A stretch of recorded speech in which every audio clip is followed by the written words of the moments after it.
अब आज जो टॉपिक करेंगे इमिसराइजिंग ग्रोथ, वो इसका एक स्पेशल केस है लार्ज नेशन का, जिसमें हम ये सीखेंगे कि लेबर ग्रोथ हुई किसी एक मुल्क में या कैपिटल एक्यूमुलेशन हुई, दोनों में से किसी तरह की भी ग्रोथ हुई, तो टर्म ऑफ ट्रेड डिटोरिएट होते होते इतनी ज्यादा डिटोरिएट हो गई कि उसकी वेलफेयर वो पहले से डिक्लाइन कर गई।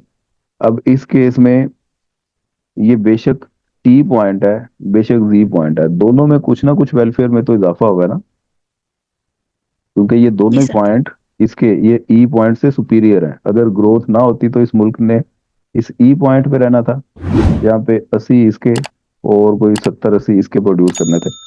तो ग्रोथ का इसको लार्ज नेशन को कुछ ना कुछ फायदा ही हुआ है, क्योंकि टी पॉइंट ई से सुपीरियर ही है।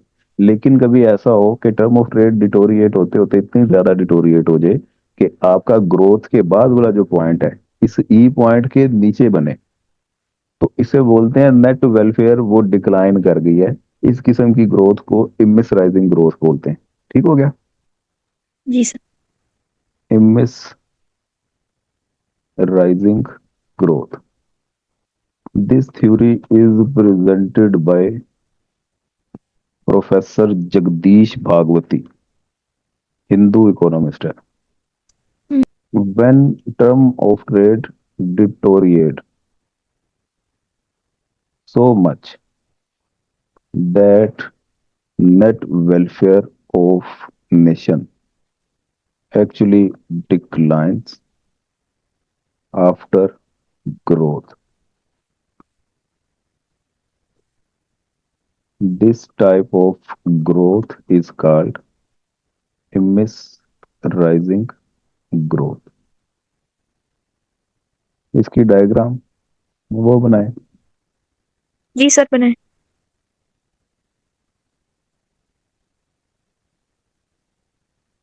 एक्स कमोडिटी,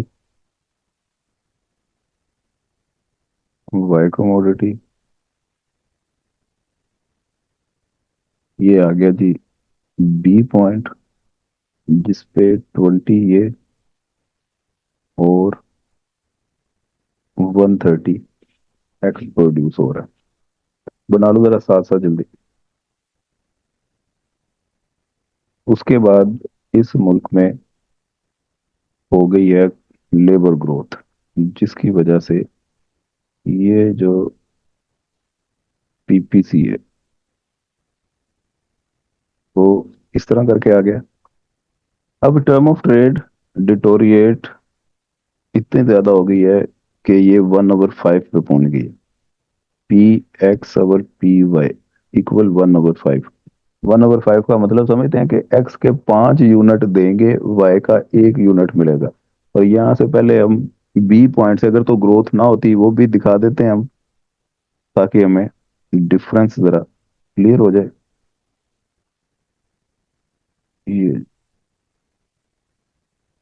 यहाँ से ई पॉइंट आफ्टर ट्रेड वो बनता है जी ये, जहाँ से वो 60 यूनिट एक्सपोर्ट कर लेते हैं और 60 इंपोर्ट कर लेते हैं, और ये पहुंच जाते हैं 70 और 80 पे।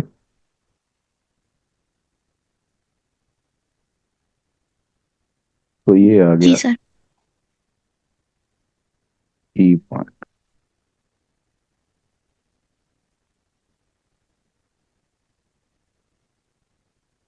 अब जब term of trade drastically deteriorate हुई, तो मैंने आपको बताया जितनी डिटोरिएट होगी उतनी ही ये फ्लैटर होती जाएगी।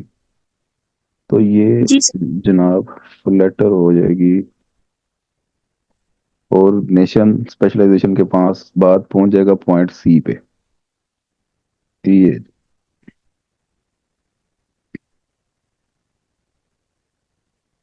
ये आ गया पॉइंट सी, और इसे आप पी सी कह दें। ये 1/5। इस सी पॉइंट पे आप अज्यूम करें कि ये नेशन जो सा है एक्स के 160 यूनिट बना रहा है,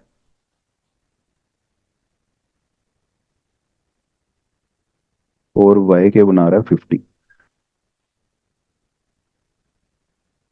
अब यहां से उसने ट्रेड करनी है, 160 में से 100 यूनिट एक्सपोर्ट कर देगा।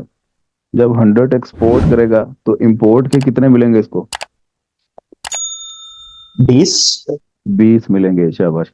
तो यहाँ पे लिख लें, after growth term of trade deteriorate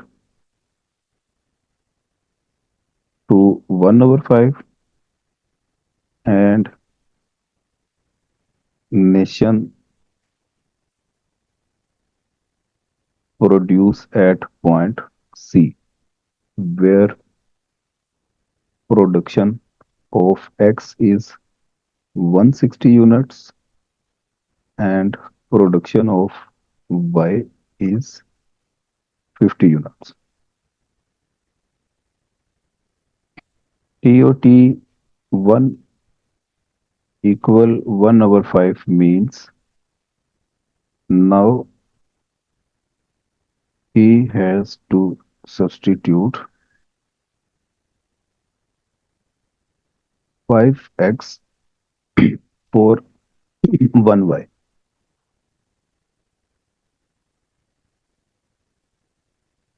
So nation export 100x and receive only 20y and moves to, इस पॉइंट को जी का नाम दे दें, पॉइंट जी। तो ये एक कम्युनिटी इंडिफरेंस कर्व CIC3 था, और ये जो जी पॉइंट बनेगा ये आएगा 50 और 20 70 और 60, ये कोई यहाँ पे बनेगा, यहाँ पे इधर आ गया जी 70 और इधर आ गया जी 60, ये आ गया पॉइंट जी।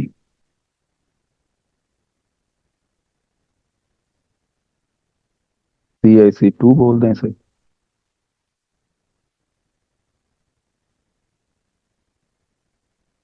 तो ये जी पॉइंट जो बना है ये ई से सुपीरियर है कि इंफीरियर है? इंफीरियर है। इंफीरियर है, क्योंकि ये नीचे वाले CIC पे लोकेट कर रहा है, ई से नीचे है ये पॉइंट। तो इसका मतलब ये अच्छी भी ग्रोथ हुई है, इससे अच्छा तो ग्रोथ होती ना। इस ग्रोथ होने के नतीजे में नेशन की वेलफेयर पहले से नीचे आ गई है। तो अगर ग्रोथ ना होती तो ये नेशन 80 Y के और 70 X के वो कंज्यूम कर रही थी, लेकिन क्वेश्चन सही कर रहा है सर। हाँ ये ग्रोथ के बाद ये 80 की बजाय Y 70 पे आ गए हैं, और X की यूनिट 70 की बजाय 60 पे आ गए हैं। तो इस ग्रोथ को बोलेंगे इमेजराइजिंग ग्रोथ। आसान सा टॉपिक है, इस पे नोट 10 नंबर का वो पूछ लेता होता है, तो 10 नंबर के लिए आपने इसको तैयार रखना। और ये